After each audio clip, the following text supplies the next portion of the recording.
Assalamualaikum warahmatullahi ta'ala wabarakatuh. Alhamdulillah wassalatu wassalamu ala rasulillah wa ala alihi wa ashabihi wa mawalah.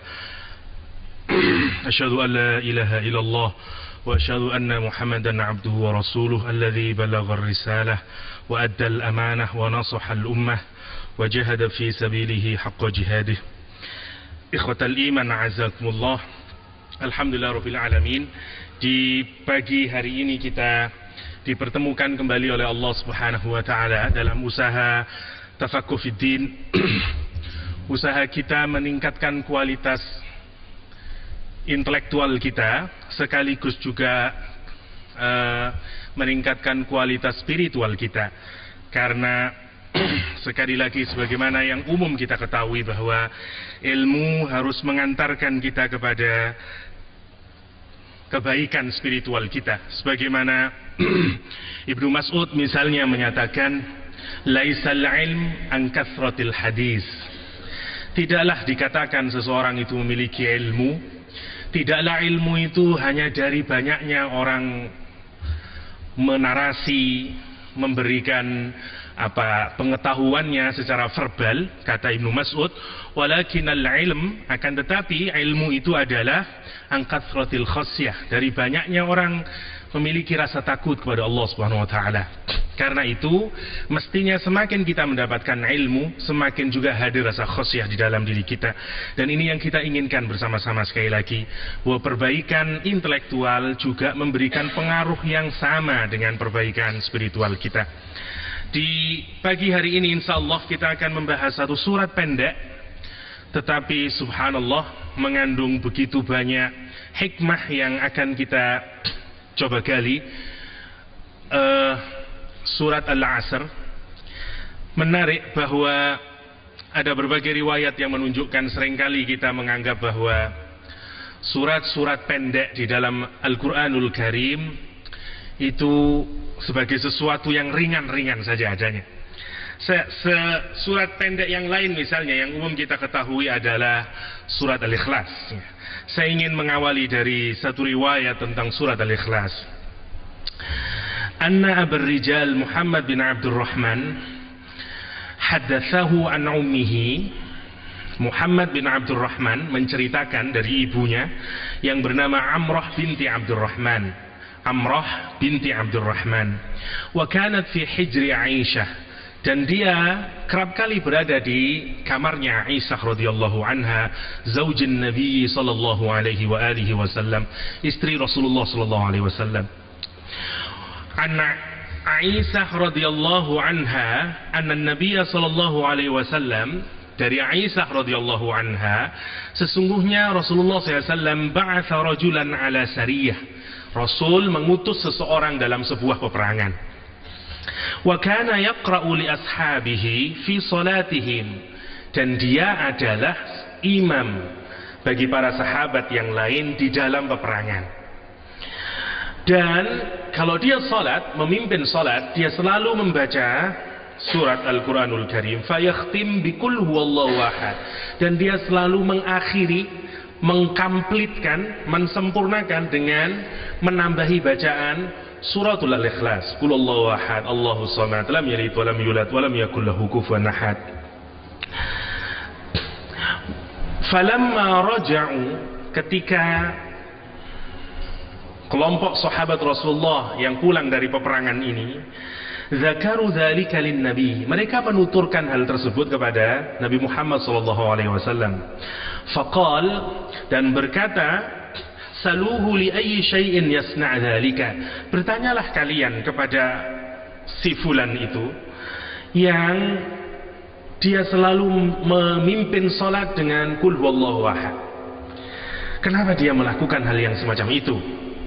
Fasa'aluhu, dan kemudian Rasulullah SAW berkata kepada orang tersebut, faqala, dan orang itu menjawab, li'annaha sifatur rahman, karena sesungguhnya di dalam surat qul huwallahu ahad itu dijelaskan sifatnya Allah Subhanahu wa taala yang Maha Rahman, dijelaskan karakternya Allah Subhanahu wa taala yang Maha Rahman.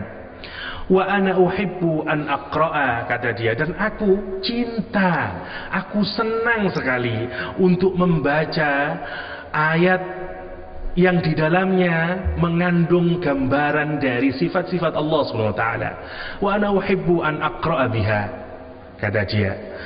Saya kesengsem membaca surat Al-Ikhlas karena setiap saya baca saya seperti mendapatkan gambaran dari Allah Subhanahu wa taala. Sama kalau orang sedang mencintai seseorang, tidak ada yang paling disenangi adalah kecuali dia menemukan gambaran dari kekasihnya. Dia senang membaca surat kiriman kekasihnya. Dia suka membaca timeline di Facebook karena ini mau apa ini kekasih saya misalnya. Semua yang menggambarkan sifat. Orang tersebut membaca Qul Huwallahu Ahad, surat pendek yang umum kita hafal.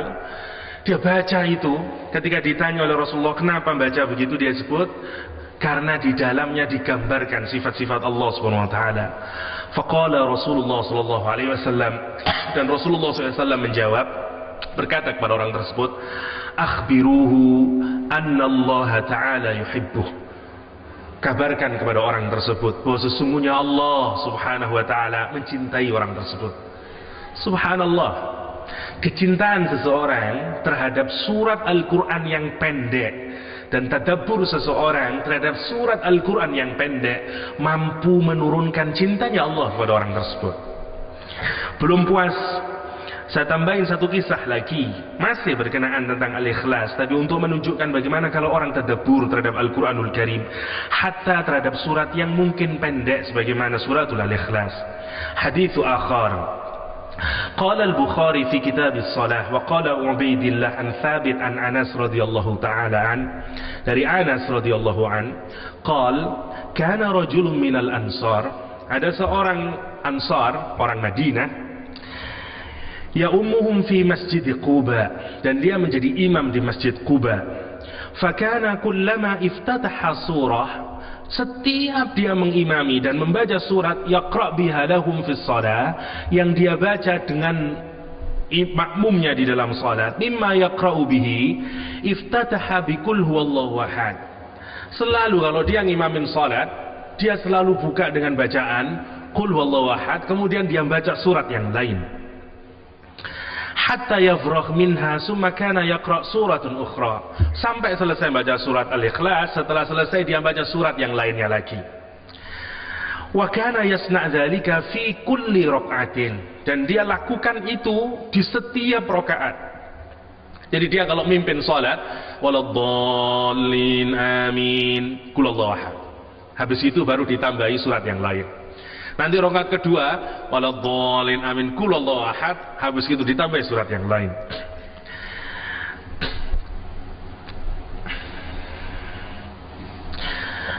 Fakallamahu ashabuhu, dan kemudian sahabat-sahabatnya, orang-orang masjid di Masjid Quba mulai membicarakannya. Faqalu, dan mereka berkata kepada sang imam, innaka taftatihu bihadhihi surah thumma la tara annaha tujzi'uka hatta taqra' bil ukhra fa imma an taqra' biha wa imma an tad'aha wa taqra' bi ukhra. Kata sahabat-sahabatnya, sang imam, kenapa engkau selalu membaca surat Al-Ikhlas di setiap rakaat salatmu? Seakan-akan kami melihat engkau tidak cukup membaca surat yang lain dari Al-Quran tanpa harus menambahi, kecuali dengan menambahi dengan Qul Huwallahu Ahad, kata dia.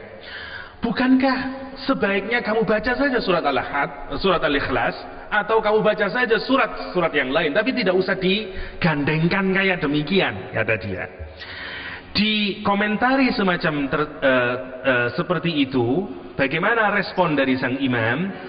Faqal, dan imam berkata, ma'ana bitarikiha, aku tidak akan meninggalkan yang semacam itu.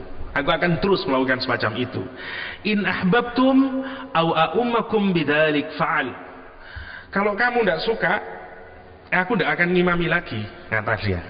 Pokoknya kalau aku jadikan imam, aku akan selalu kayak begitu. Saya baca Qul Huwallahu Ahad, baca surat yang lain.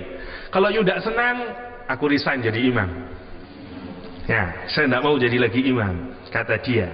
Wa in karihtum taraktukum. Kalau kamu tidak suka, aku tinggalkan, aku tidak mau jadi imam lagi. Wa kanu yarawna annahu min afdalihim, dan sang imam itu adalah orang yang paling utama pemahamannya terhadap Al-Quranul Karim di antara para sahabat, orang-orang yang berada di Masjid Quba. Kata dia, wa karihu ayya ummahum ghairah, dan kami enggak senang orang yang lain menjadi imam kecuali beliau, sehingga galau niki. Jadi mboten ejo. Falamma atahumun nabiy sallallahu alaihi wasallam akhbarahul khabar, ketika kemudian sampai kepada Rasulullah SAW dikabarkan tentang sang imam Masjid Quba ini. Faqal, dan kemudian berkata, ya fulan, wahai si fulan, kata Rasulullah, ma yamna'uka, apa yang mencegahmu, antaf'ala ma ya'muruka, untuk melakukan apa yang diperintahkan kepadamu, bihi ashabuk, dengannya oleh sahabat-sahabatmu di Masjid Quba. Wa ma hamalaka ala luzumi hadhihi surah, apa yang membawamu untuk terus-menerus melazimkan membaca surat Al-Ikhlas fi kulli raq'atin, di setiap rakaatmu. Qala, dan menjawab sang imam, inni uhibbuha, sesungguhnya aku cinta terhadap surat Al-Ikhlas. Qala, Rasulullah SAW menjawab, hubbuka iyyaha adkhalaqal jannah, cintamu terhadap surat Al-Ikhlas itu yang membuatmu masukkan surga oleh Allah Subhanahu wa taala. Subhanallah. Mari kita renungkan, bayangin. Orang yang jatuh cinta kepada small surah of the Quran, satu surat pendek dalam Al-Quranul Karim, surat Al-Ikhlas, bisa kayak begini. Tak tambahi lagi, biar tambah cespleng berbalik. Masih tentang surat Al-Ikhlas, untuk menggambarkan betapa hebatnya surat pendek kalau kita sungguh-sungguh. Sami'atu Anas bin Malik yaqul, aku mendengar Anas bin Malik berkata, kunna ma'an Nabi sallallahu alaihi, kunna ma'a Rasulillah sallallahu alaihi wasallam di Tabuk. Kami, kata Anas bin Malik, bersama-sama Rasulullah di Tabuk. Fatala'at asy-syamsu bidiya'in wa su'a'in wa nurin lam naraha tala'at fima madha bimithlih. Kami berada di Tabuk, dan di pagi hari itu matahari bersinar, mengeluarkan cahayanya, tetapi tidak seperti biasanya. Lam araha tala'at bimithlihi fima madha, karena apa? Cahayanya, sinarnya tidak sama sebagaimana di hari-hari biasa. Fa'ata Jibril, dan kemudian datang Jibril ila Nabi sallallahu alaihi wasallam, kepada Nabi Muhammad sallallahu alaihi wasallam, faqal, dan berkata, Nabi Muhammad sallallahu alaihi wasallam bertanya kepada Jibril, ya Jibril, wahai Jibril, mali arasyams tala'at al-yawm bidiya' wa syu'a'in wa nurin lam araha tala'at bimithlihi fima madha. Ya Jibril, kenapa aku kok melihat matahari di pagi hari ini bersinar, mengeluarkan cahayanya tidak sama seperti di hari-hari yang lain? Qal, Jibril menjawab, inna dzalika Muawiyah bin Muawiyah al-Laythi mata bil Madinah al-yawm. Ya Rasulullah, karena pada pagi hari ini Muawiyah bin Muawiyah al-Laythi di Madinah meninggal dunia. Faba'asallahu ilaihi, dan Allah kemudian membangkitkan untuk dia, Allah menurunkan untuk dia 70,000 malakin, 70,000 malaikat diturunkan, yusalluna alaih, untuk mensolati dia. Qal wa fima dzalika, kenapa dia mendapatkan keagungan semacam itu hingga 70,000 malaikat turun untuk mensolati Muawiyah bin Muawiyah al-Laythi? Qal, Jibril menjawab, kana yukthiru qira'ata qul huwallahu ahad. Dia itu mendapatkan honor, mendapatkan kehormatan semacam itu karena dia memperbanyak terus-menerus membaca qul huwallahu ahad fil laili wan nahar, di malam dan di siang hari, wa fi mamsyah wa qiyamihi wa qu'udihi, waktu dia berjalan, waktu dia tegak, waktu dia duduk, dia terus menerus. Sama gambarannya orang yang jatuh cinta kepada surat Al-Quranul Karim. Mari kita renungkan hari ini, kalau kita jatuh cinta terhadap Al-Quranul Karim, Sudah cukup sebenarnya mengantarkan kita banyak hal. Satu, mengantarkan cintanya Allah untuk kita.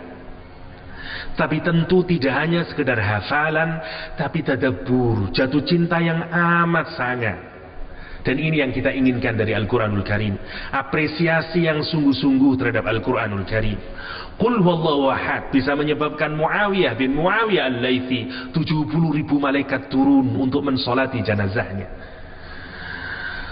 Dengan hal yang sama, Imam Masjid Quba masuk surga gara-gara yuhibbu suratul Ikhlas, karena dia mencintai surat Al-Ikhlas.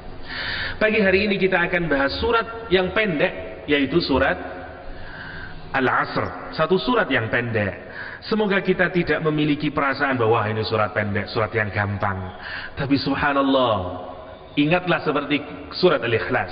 Surat pendek ini begitu amat sangat powerful. Dan kalau kita jatuh cinta kepada surat yang pendek ini dan sungguh-sungguh merasimi maknanya, nanti apa persis sebagaimana yang dikatakan oleh Imam Syafi'i. Imam Syafi'i menyatakan, lau tadabbaron nas, kalau seandainya manusia itu mentadabburi, mengapresiasi, deep thinking terhadap ayat ini, deeply think terhadap ayat ini, hadhihi surah, surat ini, lawasi'athum, cukup bagi dia. Kalau seandainya tidak ada lagi ayat Al-Quran, tidak ada lagi surat-surat Al-Quran, tidak ada kiai, tidak ada ustadz, tidak ada apa-apa aja. Lau tadabbaron nas hadhihi surah lawasi'athum. Kalau seandainya orang itu mau tadabbur, benar-benar ponder, terus mikir benar terhadap surat Al-Asr, cukup bagi dia. Cukup napa? Cukup membuat menjadi peringatan bagi dia, cukup bagi dia untuk mengantarkan dia ke surga, cukup bagi dia untuk mendapatkan cintanya Allah Subhanahu wa taala. Surat Al-Asr. Ada kisah background yang ditulis oleh Ibnu Katsir, saya ingin membacakannya, agak cukup menarik. Anna Amr bin As, sesungguhnya Amr bin As wafada ala Musailamah al-Kadzdzab. Dia mengunjungi Musailamah al-Kadzdzab. Ba'dama bu'itha Rasulullah sallallahu alaihi wasallam wa qabla an yuslima Amr. Setelah Rasulullah SAW diangkat menjadi nabi dan sebelum Amr bin As masuk Islam. Faqala lahu Musailamah, dan berkata kepadanya Musailamah, "Madza unzila ala sahibikum fi hadhihi al-muddah?" Kata Musailamah, "Hai Amr bin As, apa yang diturunkan kepada sahabatmu ini di waktu sekarang ini, karena kamu baru berjumpa dengan Muhammad sallallahu alaihi wasallam, apa yang turun kepada Nabi Muhammad?" Faqal, Amr bin As menjawab, "Unzila alaihi," diturunkan kepada Nabi Muhammad, suratun wajizah, satu surat yang concise, satu surat yang simple, wabalighah, tetapi dalam maknanya, kata dia. Faqala, dan berkata Musailamah, "Wa ma hiya?" Apa isinya? Faqala, dan Amr bin As menjawab, "Wal 'asr, innal insana lafi khusr illa alladhina amanu wa 'amilus shalihat wa tawasaw bil haqq wa tawasaw bis sabr." Fafakkara, orang berfikir Musailamah. Summa qal, dan kemudian berkata Musailamah, "Wa qad unzila alayya mithlaha." Amr, sungguh juga diturunkan kepadaku surat, kata Amr, kata Musailamah al-Kadzdzab. Faqala lahu Amr, "Wa ma huwa?" Amr bin As berkata, "Apa yang diturunkan, surat apa yang diturunkan kepadamu wahai Musailamah?" Faqala, menjawab Musailamah, suratnya adalah, "Ya Wabr, ya Wabr, innama anta udhunani wa sadr, wasairuka hafrun naqr," kata dia. Wahai Wabr, adalah hewan mirip kucing, tapi telinganya saja yang panjang. Ya mungkin agak mirip kayak terwelu, kayak kelinci kalau sekarang, tapi bukan kelinci sebenarnya. Oke lah, kita artikan saja kelinci. Kata dia, "Wahai kelinci, wahai kelinci, engkau memiliki dua telinga yang panjang dan dada, dan selainmu, teman-temanmu semuanya itu memiliki lubang yang kamu muter-muter di situ." Summa qal, kemudian berkata Musailamah, kaifa tara ya Amr, bagaimana menurutmu, pendapatmu wahai Amr? Faqala lahu Amr, dan berkata Amr kepada Musailamah al-Kadzdzab, wallahi, demi Allah, innaka la ta'lam anni a'lam annaka takdzib, kata dia, sesungguhnya demi Allah, kata dia, dan kamu juga tahu bahwa sesungguhnya kamu adalah pendusta, kata Amr bin As. Amr bin As belum masuk Islam, tapi dia mencoba melihat kepalsuan yang dilancarkan oleh Musailamah al-Kadzdzab, dan mencoba melihat tidak ada perbandingannya. Al-Asr suratnya pendek, mungkin kedengarannya agak sama, berakhiran dengan R semuanya, tapi kalau kita lihat apa yang bisa didapat dari surat palsu yang dibikin oleh Musailamah al-Kadzdzab, ya wabr ya, dibanding dengan wal asr innal insana lafi khusr, Oke, kita akan bahas agak cepat tentang surat wal asr. Bismillahirrahmanirrahim. Wal asri innal insana lafi khusr. Wal asri, sebagaimana yang umum kita ketahui, adalah berbentuk sumpah atau qasam namanya. Di dalam Al-Quranul Karim, Allah Subhanahu wa Ta'ala banyak sekali bersumpah dengan waktu. Dan yang menarik, sering juga orang menghubungkan kesuksesan dan kebangkrutan dirinya atau ketidaksenangan dirinya berhubungan dengan waktu.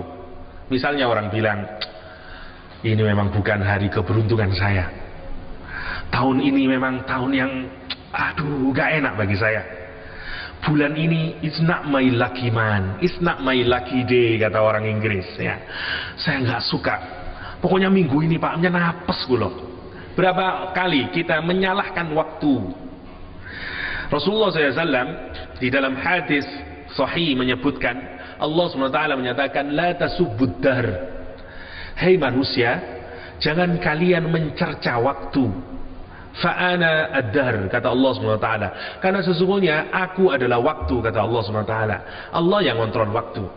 Kita sebagai muslim sebenarnya tidak boleh menganggap ada waktu yang baik, ada waktu yang buruk.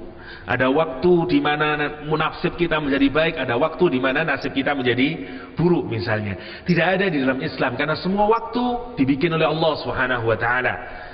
Dan kita tidak boleh menyalahkan waktu. Kenapa? Karena yang salah adalah diri kita sendiri. Dan berhubungan dengan waktu ini menarik sekali, karena kalau kita melihat banyak sekali di dalam Al-Quran Allah bersumpah dengan waktu ya. Misalnya Allah bersumpah dengan wasubhi, dengan waktu subuh. Allah bersumpah dengan wadduha, dengan waktu duha. Allah bersumpah dengan wal fajr, dengan waktu fajar. Allah bersumpah dengan banyak waktu. Tetapi yang menarik, tidak ada sumpah yang berkenaan dengan waktu yang dihubungkan dengan kejelekan, kecuali surat Al-Asr. Oke. Di surat Al-Asr Allah memang bersumpah dengan waktu, cuma nadanya berbeda. Misalnya kalau Allah bersumpah selain dengan waktu, misalnya wasubhi idza asfar, demi waktu subuh ketika sudah mulai, demi pagi hari ketika sudah mulai cerah ya. Misalnya wal fajri walayalin ashar, demi waktu fajar ya. Wadduha, demi waktu duha misalnya. Wan nahari idza tajalla, demi siang ketika sudah mulai terang benderang ya. Tetapi semuanya ini kalau kita renungkan, kaitan ayat yang dibuka dengan qasam, dengan menggunakan waktu, tidak dikaitkan dengan kebangkrutan, tidak dikaitkan dengan sesuatu yang tidak bahagia. Berbeda dengan wal asr, Allah menggunakan kata asr, tapi right setelah tersebut, setelah kata asr, Allah menghubungkan dengan kecelakaan, kesengsaraan, menghubungkan dengan kerugian, yaitu dengan khusr. Nanti kalian kita lihat.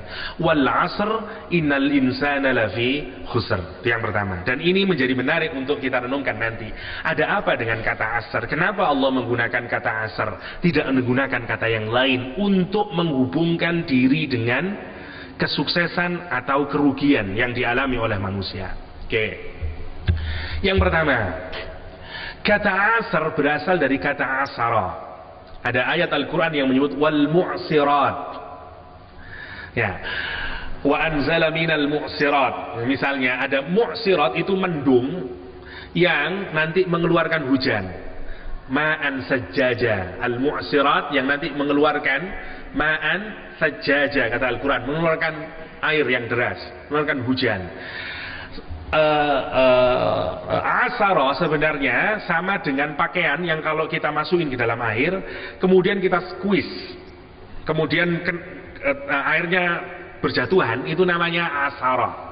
Ya, squeezing sampai kemudian keluar airnya namanya asara. Karena itu, misalnya jus dalam bahasa Arab adalah asir. Asir adalah jus. Kalau kita meres orange, diginiin, kemudian keluar airnya, itu namanya asir. Dari kata sama, asar. Oke.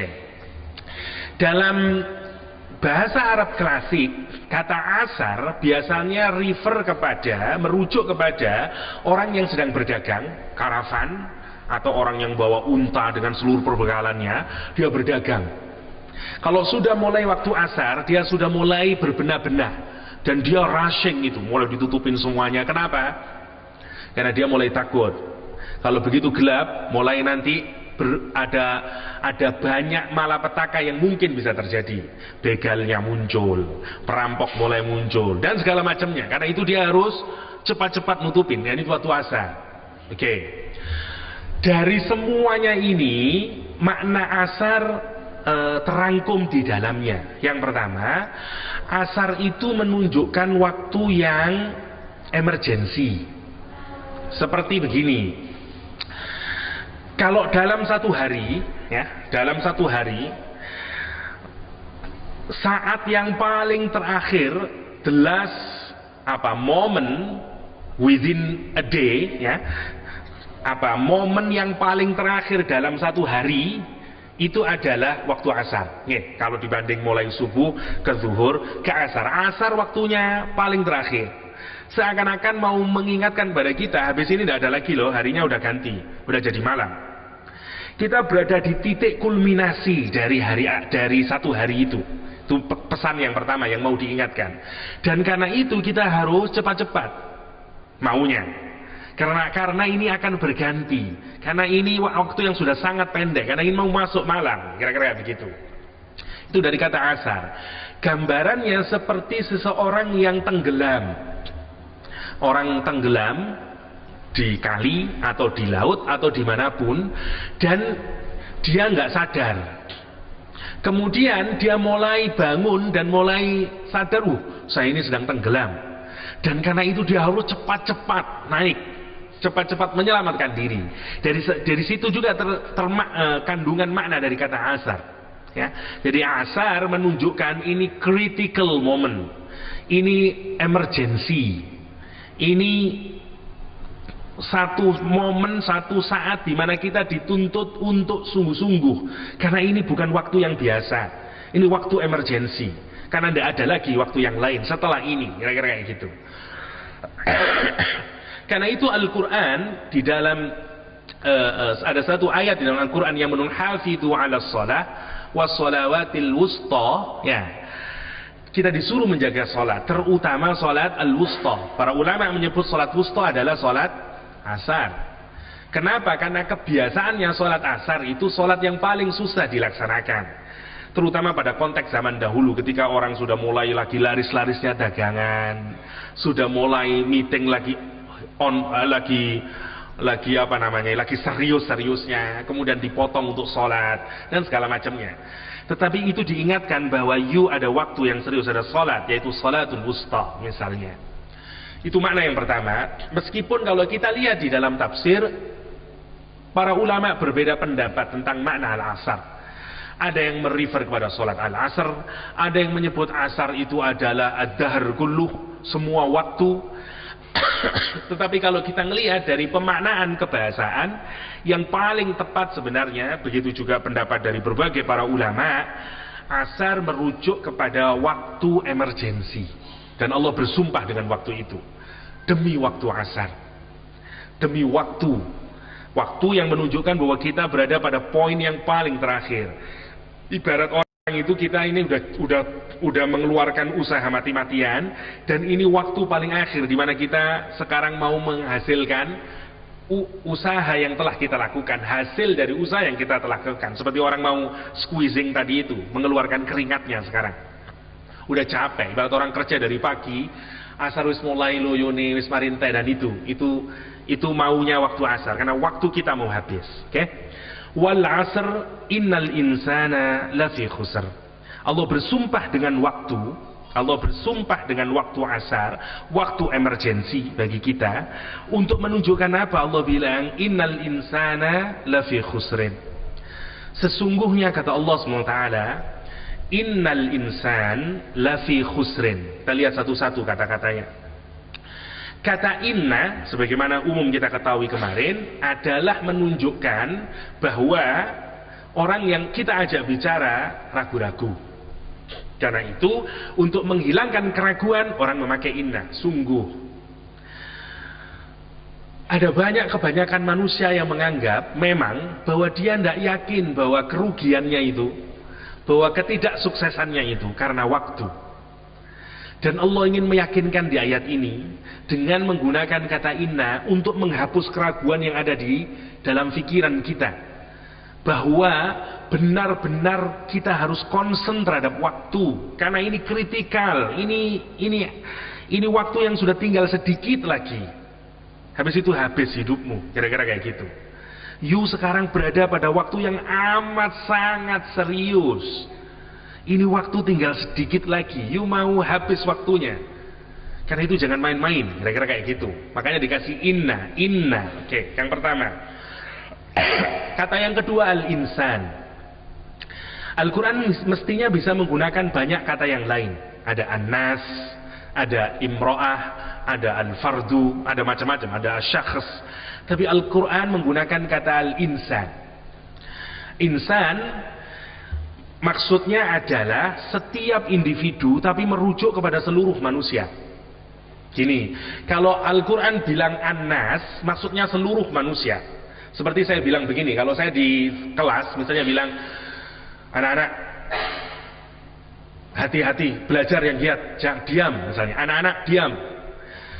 Kita, kalau sebagai murid kita dibilangin anak-anak diam, apakah rujukannya disuruh diam itu merujuk kepada dirinya secara individu, atau mungkin dia menganggap oh ini bukan pada saya, itu loh gara-gara yang tadi ada yang ramai, mungkin hanya kepada dia, cuman ngomongnya hei diam misalnya, kata bu guru, kata pak guru misalnya. Kalau Al-Quran menggunakan kata an-nas, mentalitas manusia itu masih menyangka ini bukan saya, tapi ada yang lain yang salah. Oke. Sama seperti kayak begini, kalau kita mendengarkan wahai manusia berimanlah kepada Allah, kan bukan saya itu, saya sudah beriman, mungkin kepada yang lain. Itu kalau menggunakan kata an-nas. Oke. Berbeda misalnya kalau saya bilang ada ramai sekali, kemudian saya tunjuk satu orang, bakar, diam. Kata-kata saya itu menusuk kepada hatinya bakar. Yang lain mungkin tidak, tapi pada bakar, duh aku yang kena ini. Oke. Kata al-insan itu merujuk kepada setiap di antara kita, karena kita ini insan. Manusia itu disebut dengan insan, tapi bedanya dengan an-nas, kalau an-nas itu sebagai kolektif, kalau insan itu each of us, masing-masing di antara kita. Jadi jangan pernah menyangka bahwa oh ayat wal asr ini tidak pada saya, tapi pada kita masing-masing di antara kita. Itu namanya al-insan. Oke. Innal insan, kata Allah, sesungguhnya masing-masing di antara kita ini lafi. Oke, saya lihatkan dulu.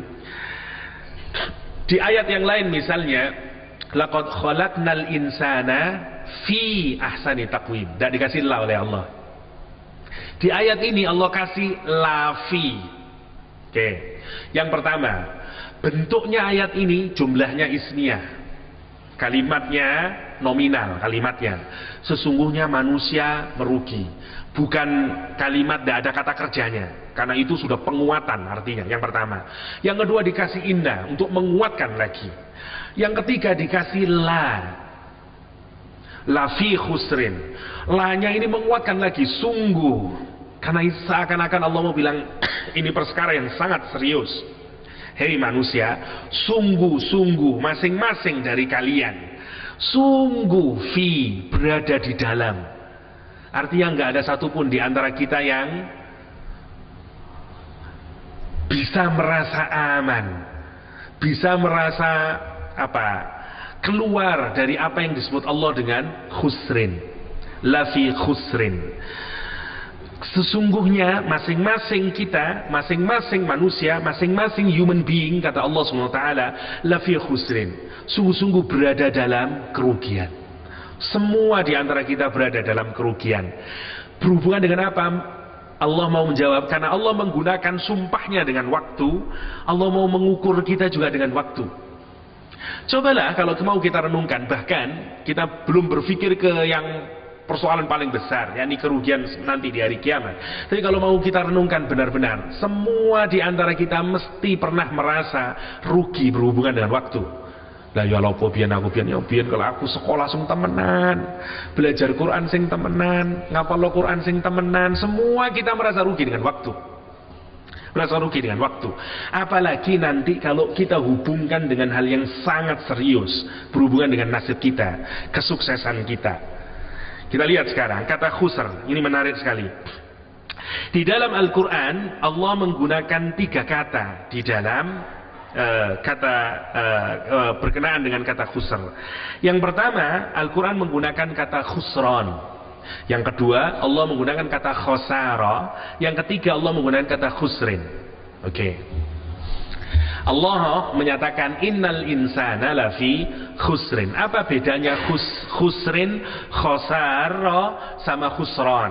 Oke, misalnya untuk kata khusran Allah menyatakan khasirat dunya wal akhirah dzalika huwal khusranul mubin. Ada orang nanti yang rugi di dunia dan dia rugi di akhirat. Dia sengsara di dunia, dia sengsara di akhirat. Dia berada dalam kerugian di dunia dan dia juga berada dalam kerugian di akhirat. Kalau orang rugi dunia akhirat, nopo jenenge niku? Puncak dari kerugian. Karena itu Al-Quran menggunakan dzalika huwal khusran. Itulah yang disebut dengan khusran. Seperti lagu kita masih kecil ya. Bukan khusron kalau lagu masih kecil, yang cilik-cilik diwuruk ngaji rugi donya rada diopo, rugi akhirat bakal ciloko. Misalnya zaman saya masih kecil ya. Ini rugi akhirat saja udah ciloko. Ini dua-duanya, rugi donya sama rugi akhirat. Dia puncak dari kerugian, puncak dari ketidaksuksesan yang dialami oleh manusia. Namanya khusran. Oke. Yang kedua kata khosara. Kata khosara dipakai di dalam Al-Quran untuk misalnya wala tazidil zalimina illa khosara, dan tidak akan bertambah bagi orang yang zalim kecuali kerugian demi kerugian demi kerugian. Orang yang sudah zalim itu sudah rugi, dan dia kalau berbuat zalim lagi dia tambah rugi, tambah rugi, tambah rugi. Misalnya lagi Al-Quran menggunakan Qala Nuhur Rabbi innahum asawni wattaba'u man lam yazidhu maluhu wa waladuhu illa khasara. Mereka mengikuti orang yang tidak menambah bagi mereka kebaikan apanya, hartanya dan anak-anaknya, kecuali dia tambah dapat kerugian lagi, kerugian lagi. Kalau ada orang yang sudah rugi di dunia terus dia dapat rugi lagi, namanya khasara. Oke. Khusrin dipakai terhadap orang yang belum rugi, tapi nanti kita akan masuk ke dalam kerugian. Tapi khusrin ini kata yang menarik di dalam Al-Quranul Karim, di dalam bahasa Arab. Kalau kita berdagang, misalnya dalam dagang kita selalu punya kapitalnya, punya apa jenenge niku, modalnya. Oke. Kalau saya ikut dagang urunan 100 ribuan, oke, dagang cilok misalnya 100.000 mudorobahnya oke, nanti tiap hari dapat aku 5.000 sampean 10.000 karena yang muter dan segala macamnya misalnya. Oke, kalau satu hari saya tidak dapat 5.000 saya rugi ya, tapi modal saya tetap ada 100.000, dia juga 100.000. Yang saya rugikan adalah saya tidak dapat profitnya, labanya saya tidak dapat, tetapi uang pangkalnya, Ra'sul malnya dalam bahasa Arab ya, karena itu kaum materialis disebut Ra'sumaliyah kan, kaum sekularis, kaum materialis dalam bahasa Arab. Ra'sul malnya, uang pangkal pokoknya itu tidak hilang. Oke. Kerugian yang semacam ini tidak disebut dengan khusrin. Khusrin adalah orang yang berdagang tidak dapat profit, modalnya amblas. Ini yang disebut dengan khusrin. Jadi sampean bener-bener bangkrut, wis gak oleh bati apa namanya ini Bu, modale hilang, namanya khusrin. Allah menggambarkan bahwa kita manusia nanti akan benar-benar masuk ke dalam apa yang Al-Quran gambarkan sebagai khusrin. Karena itu bagi orang yang beriman mendengarkan ayat ini, ini ayat yang sangat serius. Karena kalau saya tidak bisa masuk di dalam kriteria yang Allah sebutkan kita menjadi orang yang selamat dari khusrin, saya celaka. Kenapa?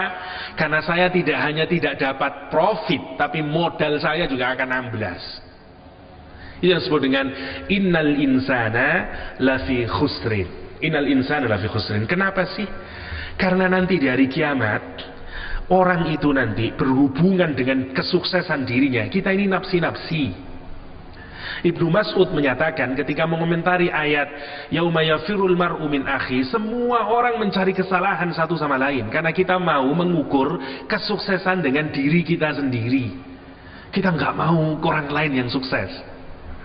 Kenapa? Karena saking kepinginnya kita sendiri yang sukses. Sebagaimana yang pernah kita bahas, lau yaftadi min adzabi yauma idin bibani, bahkan dia mau mengganti dirinya, ya Allah, saya jangan dimasukkan surga ya Allah, kalau saya bisa saya tukar saja dengan anak saya ya Allah, saya tukar dengan istri saya ya Allah, saya tukar dengan semua saudara saya ya Allah, saya tukar ya Allah dengan semua manusia itu ya Allah, asal saya selamat.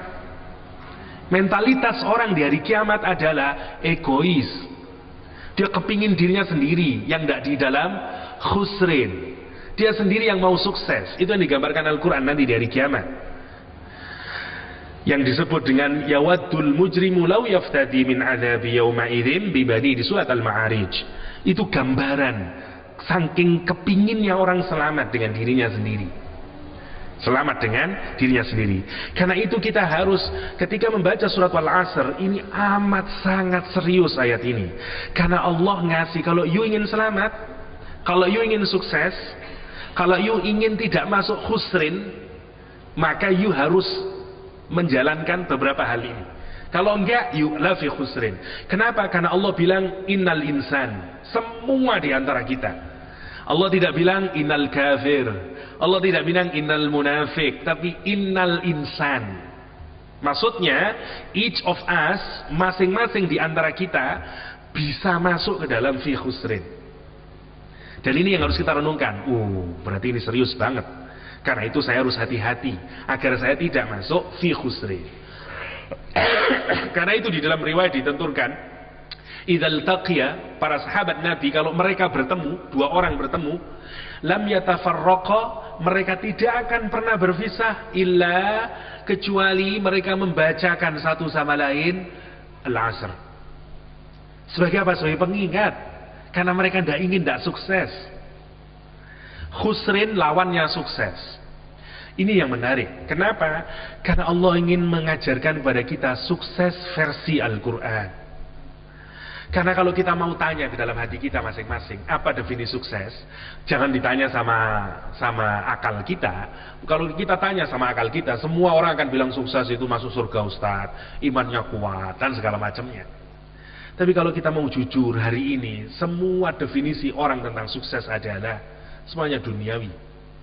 Ada orang yang menganggap kalau anaknya masuk di sekolah favorit sukses, kalau anak lulus UN sukses, Kalau orang bisa mendapatkan pujaan hatinya, sukses.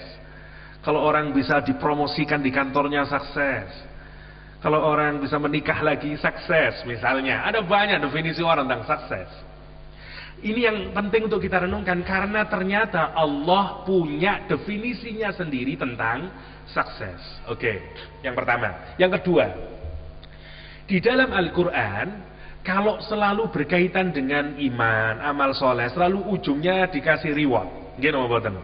Innalladzina amanu wa amilus sholihat lahum ajruhum. Ada misalnya dia akan mendapatkan surga mengalir di bawahnya, baginya seluruh kenikmatan dan segala macamnya.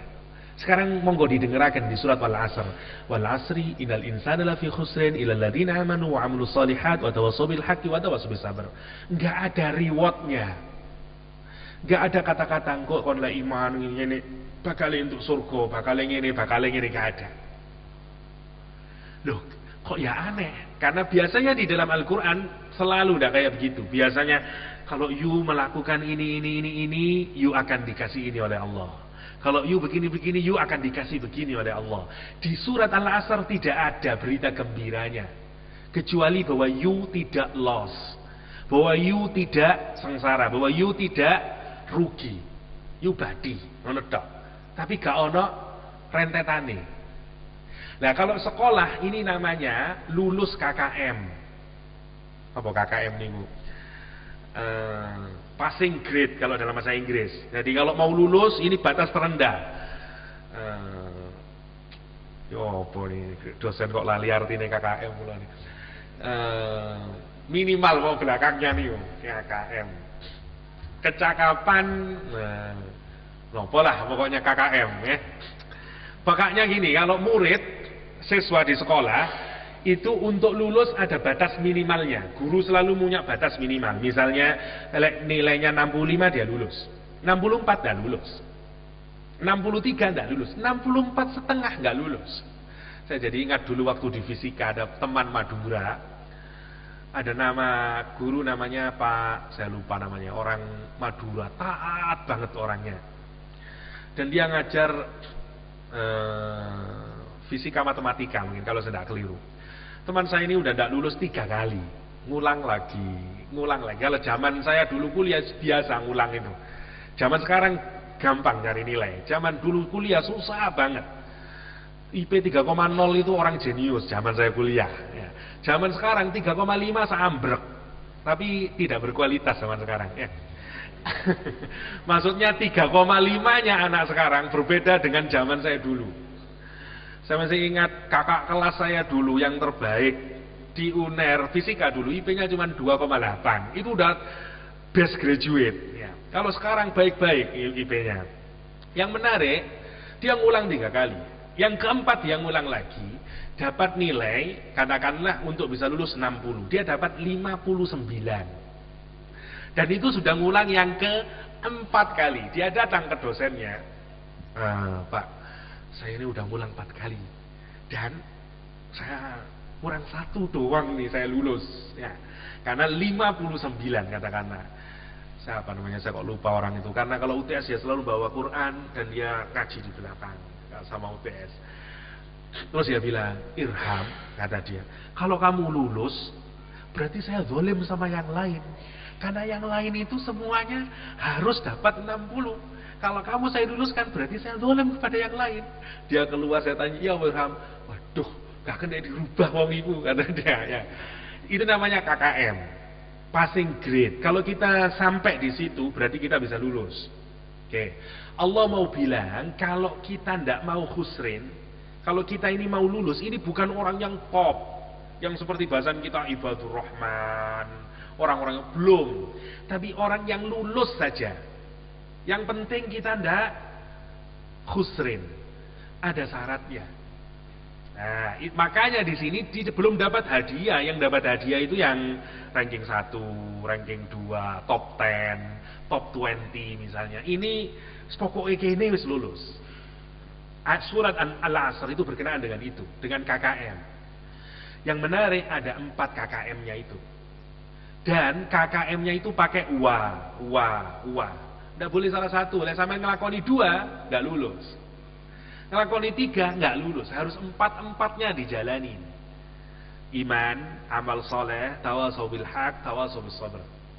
Karena semuanya pakai wa.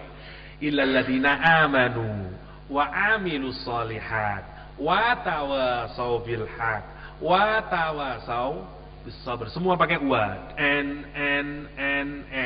Kayak requirement to be successful student misalnya. To be pass. 1, have iman.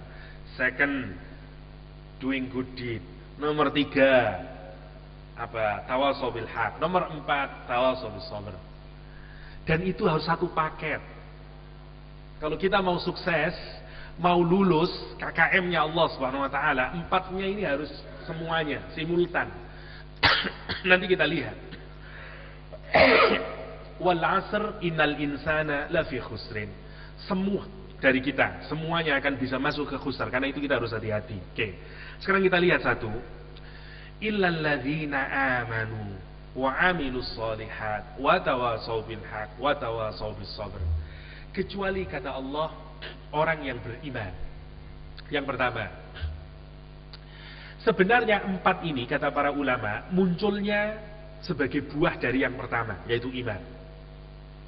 Iman itu nggak ada efek. Kalau orang imannya benar, mesti imannya menuntut untuk beramal soleh. Kalau orang sudah beramal soleh dan dia benar dengan amal solehnya, pasti dia tidak mau sendiri dan dia mau mengajak orang lain. Dan kalau dia mengajak orang lain, pasti ada orang yang suka dan orang yang ada yang tidak suka. Karena itu dia harus sabar. Karena itu iman yang benar pasti akan melahirkan amal, melahirkan tawasau bil haq, melahirkan tawasau bis sabr. Karena itu iman yang tidak membuahkan 3 itu iman yang bukan benar. Misalnya orang bilang, yang penting kan iman. Iman kan di juru hati, tapi tidak tahu amal. Itu namanya iman yang tidak benar. Itu maksudnya. Karena Allah sekarang mau nunjukin kepada kita bahwa iman itu ada buktinya. Oke, kita lihat sekarang. Orang-orang Arab zaman dahulu berkata, qalu amanna, kami beriman. Walakin kata Allah, qulu aslamna. Katakan Muhammad, mereka itu hanya Islam. Saya mau tajamkan ini, aslamna, gini. Banyak orang, kita sering mengkritik orang Nasrani. Orang Nasrani punya mentalitas bahwa iman itu adalah pernyataan. Trinitas. Kalau saya percaya Holy Ghost, ya, Father in heaven, ya, sana di surga, Mom Mary and Son of God, Jesus Christ, kata dia. Ada Jesus Christ, Tuhan yang di sana, Bapak yang ada di surga, terus Ibunda Maria sama Mom Mary, dan itu saya akui sebagai Trinitas, sebagai Holy Trinity, sebagai 3 yang suci, maka saya selamat. Meskipun saya melakukan banyak dosa. Kenapa? Karena begitu banyak dosa, saya tinggal, saya minta maaf, datang ke gereja, confess, ngakuin pengakuan dosa, free lagi. Besok udah oke lagi. Yang penting punya iman. Oke. Dan kita sering nyangka orang Kristen itu gitu ya. Oh, soalnya enggak bener ngono itu. Sekarang kita lihat. Mentalitas orang Kristen juga dijangkiti, juga nular kepada orang Islam. Yang cukup dengan aslamna. Gak apa-apa, yang penting kan wis syahadat. Awak-awak ini penting Islam. Insyaallah jari ini pokoknya wis mangkola la ilaha illallah dakhalal jannah. Saya tanya sekarang, nopo bedane Kristen kali sampean lek ngoten? Orang Kristen sangat yakin dia masuk surga hanya karena itu Trinitas. Holy Ghost sama gini, udah surga. Meskipun mbak karu-karuan, yang penting nanti datang ke gereja, misa, kalau sudah merasa banyak dosa, confess, Father, Romo, Kulo, Mantun, gini, oh ya wis, Tuhan Maha Penyayang dan segala macam, udah beres, habis dosanya. Sekarang coba rasain, semua orang Muslim yang melakukan dosa, yang terus melakukan dosa, terus dia menyangka, tapi kan masih ngono kan besok akhirnya kan mlebu surga toh. Kan awak dhewe iki wis muslim, wis syahadat kok. Lihat, persis sama dengan orang Kristen. Dan itu yang harus diingatin. Mboten cukup. Kenapa? KKM-nya bukan aslamna. KKM-nya nopo? Amanu. Jangan ketipu hanya dengan asyhadu alla ilaha illallah. Karena itu dulu Umar ketika baca hadis ini kemudian dia pasar wit, jangan sebarkan dulu hadis ini karena jangan sampai keliru orang memahami. Karena syahadah itu menuntut bukti. Aku cinta padamu, tapi ndak wani ngelamar. Apa ngono iku jenenge? Ya. Enggak apa namanya? Ada kemarin saya baca tulisan buktikan cintamu dengan pernikahan, tidak dengan sebungkus coklat, kata dia gitu ya. Ada orang yang kata orang barat kan say it with flower, kata dia kan gitu. Buktikan cinta dengan bunga mawar, kata dia. Sekarang enggak, dengan surat nikah itu bukti cinta. Oke. Kembali lagi ke aslamna. Mentalitas ini penting untuk kita renungkan karena ini sudah mulai menjangkiti kita. Iman itu gak ada bukti. Saya ingin contohkan buktinya. Misalnya Al-Quran menyatakan jilbab itu sebagai bukti perempuan yang punya iman. Semua orang bisa ngeklaim punya iman. Saya punya iman, saya punya iman. Tapi mana buktinya? Yang tahu buktinya orang itu di dalam hatinya ada iman itu Allah SWT. Dan salah satu cluenya orang perempuan yang punya iman, dia berjilbab. Kenapa? Karena Al-Quran bilang, Qul li azwajika ya Nabi, katakan pada istri-istrimu, wa banatika dan anak-anak perempuanmu, wa nisa'il mu'minin. Allah pakai mukminin dan perempuan-perempuan orang yang di dalamnya punya iman. Ayyudnina min jalabibihin. Pakai jilbab. Artinya kalau perempuan pakai jilbab, wonten imane teng atinya. Karena itu kita harus bangga dengan jilbab. Kenapa? Karena di situ ada iman. Lain jilbaban saya durung garansi dia punya iman. Ada juga ciri bagi laki-laki. Salah satu ciri bagi laki-laki yang punya iman adalah napa kinten-kinten? Salat nang masjid. Memakmurkan masjid. Innama ya'muru masajidallah man amana. Gak iso wong sing makmur masjid kecuali wong sing duwe iman. Kalau orang pergi ke masjid, dia salat di masjid, dia makmurin masjid, dua iman. Orang bisa pakai teori, enggak iman itu gini. Lihat aja Al-Quran. Kita bisa ngomong sampai berbusa-busa tentang iman. Tapi kalau tidak berjilbaban, iman belum masuk dalam hatimu. Untuk berbusa-busa tapi tidak mau ke masjid, iman belum masuk. Walamma yadkhulul imanu fi qulubikum, kata Al-Quran. Iman belum masuk dalam hatimu. Itu yang disebut dengan Al-Quran. Walamma yadkhulul imanu fi qulubikum. Kapan iman masuk? Kalau atiullah wa rasulah. Kalau orang mentaati Allah dan Rasulullah, la yalitkum min amalikum syai'a. Maka kalau orang sudah mentaati Allah, mentaati Rasulullah, tidak akan amalnya nanti akan dihitung oleh Allah SWT. Jadi ini yang harus kita renungkan, bahwa kesuksesan kita atau KKM kita boten kok syahadah asyhadu an la ilaha illallah asyhadu anna muhammadar rasulullah. No. Kenapa? Karena di Al-Asr ilal ladzina amanu. Oke, saya ingin lihatin lagi tentang iman ini. Di surat An-Nisa ada ayat yang menarik berkenaan dengan taubat. Lihat.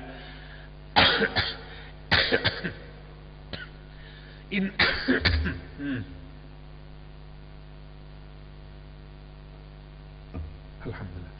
Innama taubatu 'ala Allah. Taubat, semua orang ngaku bertaubat. Oke. Saya bertaubat. Kata Allah, innama taubatu 'ala Allah. Sesungguhnya taubat itu hak prerogatifnya Allah. Yang nerima taubat, yang ini saya terima, yang ini tidak saya terima, itu haknya Allah. Bukan hak kita. Kita hanya bisa berteori tentang taubat. Oke. Karena itu kalau mau tahu taubat yang diterima oleh Allah, karena ini nanti berhubungan dengan iman. Kalau orang mau punya iman, dia harus startnya dari taubat. Kata Allah, lilladzina ya'maluna su'a bijahalah summa yatubuna min qarib. Oke. Didengerin kata-katanya. Ya'maluna su'a bijahalah Tsumma yatubuna min qarib. Oke, yang pertama. Yang ayat selanjutnya Allah bilang, walaisatit taubah. Enggak disebut dengan taubat, enggak diterima taubatnya oleh Allah. Lilladzina ya'maluna sayyi'at. Yang tadi ya'malunas su'. Yang ini ya'malunas sayyi'at. Oke. Ya'malunas sayyi'at, dia melakukan sayyi'at hatta idza hadara ahadakumul maut qala inni tubtul an. Oke, kita lihatkan sekarang perkataannya. Kata Allah, tobat urusanku. Aku yang nerima taubat. Enggak ada orang lain, bukan kiai, bukan ustadz dan yang lain. Innamat taubatu 'ala Allah. Kapan Allah nerima taubat? Lilladzina ya'maluna su', yaitu orang yang amal. Saya jelasin amal dulu. Dalam bahasa Arab ada fi'il, ada amal. Untuk mudahnya, fi'il adalah pekerjaan yang kita lakukan dengan niat atau dengan tidak niat, atau biasa saja. Bernafas itu fi'il. Masuk sampai nafasnya terus, kayak orang meditasi. Nah, itu jadi amal. Orang meditasi karena setiap hembusan nafasnya dia pikirin. Nah, tapi kalau sampean bernafas tiap hari sampean pikirin, boten. Berjalan itu fi'il, bukan amal. Amal menuntut consciousness, menuntut niat, intention. Nawaitu an ukhriza zakat al-fitri misalnya, ya. Itu namanya niat. Oke, namanya amal. Maksudnya apa? Orang ini tahu, orang ini niat melakukan kejelekan. Orang yang diterima taubatnya oleh Allah, orang yang melakukan secara sadar. Memang dia melakukan perbuatan asu, perbuatan yang jelek. Sekali, asu bukan sayyi'at. Asu, su jamaknya sayyi'at. Berasal dari kata sau. Artinya bangkai binatang yang sudah mulai membusuk dan keluar belatung-belatungnya. Namanya asu, sau. Saya tanya sekarang, ada orang yang senang melihat binatang yang sudah mulai membusuk, bau dan senang? Wonten sing seneng, lucu nih, ada. Wonten melukok nggih. Wah, boten kiat ya. Oke. Allah sebenarnya mau menggambarkan semua perbuatan dosa itu membuat kita melukok. Membuat kita jijik sebenarnya. Lek hatine waras. Lek uang niku waras, mripate waras, akale waras, nonton batang, ndak seneng dene nonton. Tok. Dia ndak seneng. Ditutupin semuanya. Kalau hatinya orang waras, dene nonton maksiat niku kados ngoten. Orang-orang soleh nonton maksiat itu, ya Allah, kok iso niku seneng niku lho. Karena hatinya waras. Lek hatine mboten waras, seneng teng maksiat. Seperti seneng teng bangkai itu. Waduh, belatungnya lho, kayak gitu. Ada perempuan sama laki-laki naik sepeda. Perempuannya wah oleh temen gini. Yang sini dari pesantren nonton, kapan giliranku ya? Misalnya ya. Misalnya. Itu namanya sik durung, karena di sini ada syahwat. Tapi kalau syahwatnya hilang, yang mungkin dia nangis. Ya Allah, sakene arek wedok iki ya. Hilang muruahnya. Kok gelem dekne dikonokno ya? Di mana harga dirinya? Kasaaken ibuke dan segala macam. Itu yang ada di pikirannya. Tapi bagi orang yang hatinya kotor, dia mikir kurang ajar. Dan dikejar sama dia. Lihat kalau di jalan, karena saya sering naik sepeda, di jalan itu kalau ada perempuan yang naik dikejar, ditontonin, mbak, dan segala macam. Lek sampean tonton niku ya apa itu. Tadi lek dipikir-pikir. Itu yang disebut dengan saub. Allah sebenarnya membuat kita ini, hati kita sebenarnya tidak senang sama maksiat. Karena itu semua nama maksiat jelek. Dan subhanallah, kalau kita nanti pelajari semua kata-kata dalam Al-Quran itu menarik. Semua harta itu dibuat sesuatu yang cepat habisnya. Contoh, emas, nama bahasa Arab emas. Zahabun. Zahab itu emas. Dari kata zahaba. Zahaba apa artinya? Pergi. Ojo gumantung kali emas. Emas itu sesuatu yang cepat pergi. Perak, no bahasa Arab perak. Fiddah. Fiddah dari kata fadda. Apa artinya? Lam faddu min haulik. Pecah. Jangan bersandar kepada perak. Dia sesuatu yang cepat pecah. Harta dalam bahasa Arab apa artinya? Mal. Dari kata mala. Apa artinya? Goyong. Jangan bertumpu kepada harta. Karena dia tidak tegak. Dia akan membuatmu jatuh. Mail. Fayamilu mailan. Ya. Tidak bisa. Subhanallah. Semua kata-kata Al-Quran menarik. Sama juga dengan zanbun. Ada su, ada syar, dan segala macamnya. Allah buat tidak senang. Kata Allah, orang yang melakukan perbuatan salah dan dia sadar kalau itu salah, cuma sekali dia melakukan. Dan kapan dia melakukan? Bijahalah. Dikasih kasihan oleh Al-Quranul Karim, bijahalah. Kita kemarin pernah membahas konsep tentang jahala. Jahala adalah orang yang akalnya ketutup karena terlalu dikelingkupi oleh emosi. Bisa karena terlalu cinta, bisa karena terlalu benci, bisa karena terlalu marah, atau terlalu apapun sajalah yang membuat pikirannya hilang. Orang karena terlalu cinta bisa hilang akal warasnya. Dari pesantren ini, putri, ayo wes konceng, ojo ndak oleh yang ibuku, jalani cinta, ayo wes, misalnya. Dan dia gunda gulana itu ya opo iki ndak oleh ndak ngono worong lho. Wis ndak lamaran iki. Misalnya terus dia aku cinta banget yang arek iki, akhirnya dia mau. Itu namanya bijahalah. Oke. Atau orang terlalu marah. Ya, terlalu marah dia akhirnya segala macam dia lakuin. Habis itu dia sadar sepurane ya mau aku ndak sadar. Namanya bijahalah. Bijahalah itu bukan tidak punya ilmu, tapi dia overwhelmed. Dia udah terserimpung oleh emosinya. Lihat, orang yang diterima taubatnya oleh Allah, orang muslim yang dia melakukan kejahatan, melakukan perbuatan maksiat dan sadar kalau itu maksiat, tetapi dia melakukannya karena bijahalah.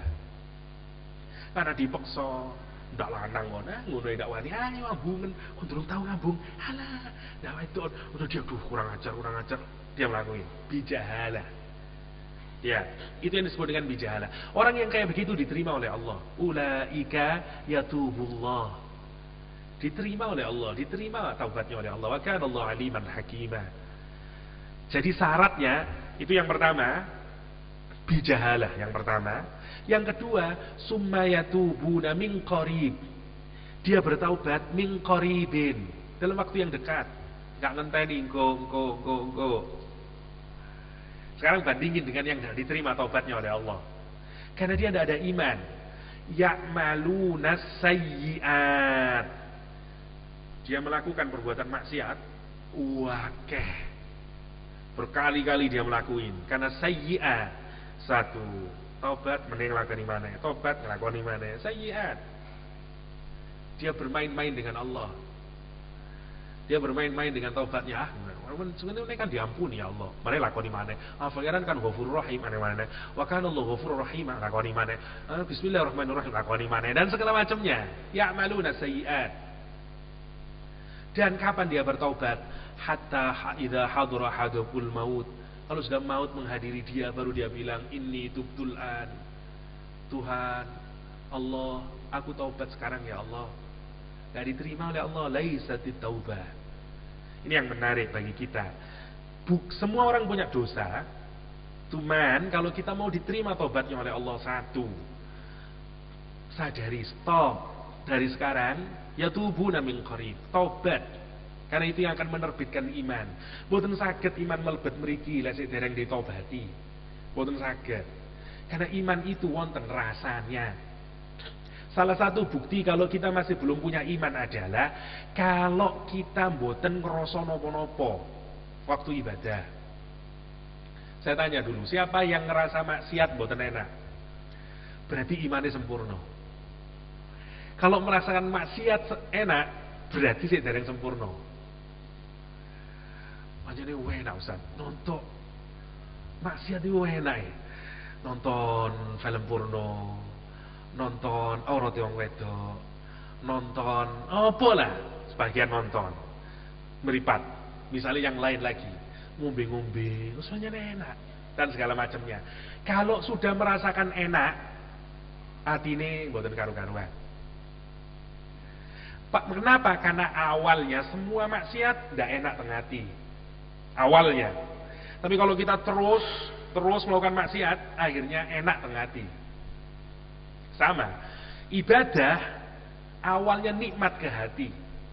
Tapi kalau kita terlalu banyak dosa, hilang nanti nikmatnya itu. Pelan-pelan diambil. Sholatnya tidak ada nikmatnya. Itu yang harus jadi pikiran bagi kita semuanya. Kalau kita melakukan amalan ibadah, mboten wonten krasane blas teng ati, ya gak ono senenge, gak ono nangisi, gak ono apa-apanya hati-hati. Hati kita udah terlalu parah. Karena mestinya niku seneng.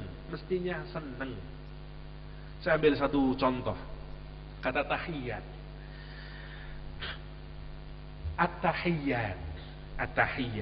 At-tahiyat itu menarik. At-tahiyatul mubarakatus salawatut thayyibatu lillah. Kata at-tahiyat berasal dari kata hayyakallah. At-tahiyat itu artinya greeting, nyapa satu sama lain.